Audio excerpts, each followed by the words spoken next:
काँग्रेस नेते राहुल गांधी यांची भारत जोडो न्याय यात्रा आज धुळे शहरात येते। धुळे शहरात छत्रपती शिवाजी महाराज चौकात चौक सभा पार पडणारे राहुल गांधींच्या भारत जोडो यात्रेनिमित्तानं कशा प्रकारे नियोजन सुरू आहे आढावा घेतलेला आहे अल्पेश करकरेनं। मी सध्या धुळे शहरामध्ये छत्रपती शिवाजी महाराज चौक परिसरामध्ये आहे। राहुल गांधी यांची भारत जोडो न्याय यात्रा आज धुळे शहरात दाखल होत आहे आणि सध्या आपण पाहतोय छत्रपती शिवाजी महाराज चौक परिसरामध्ये जय्यत तयारी ही राहुल गांधी यांची भारत जोडो न्याय यात्रेच्या निमित्तानं करण्यात येत आहे। याच छत्रपती शिवाजी महाराजांच्या पुतळ्याला राहुल गांधी हे अभिवादन करणार आहेत आणि याच परिसरामध्ये ते चौक सभा घेणार आहेत। त्यामुळे आपण पाहतोय या परिसरामध्ये मोठ्या प्रमाणात पोलीस बंदोबस्त देखील वाढवण्यात आलेला आहे।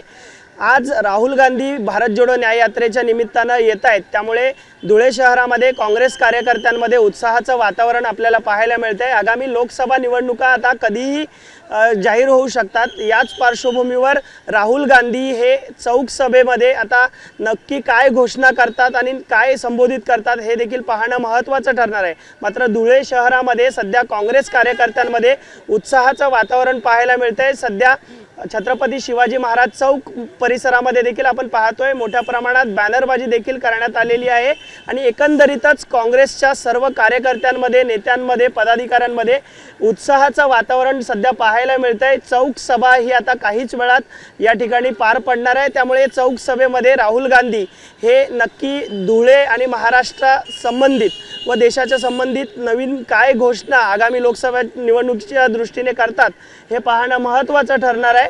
आता ही काहीच वेळात चौक सभा ही पार पडणार आहे।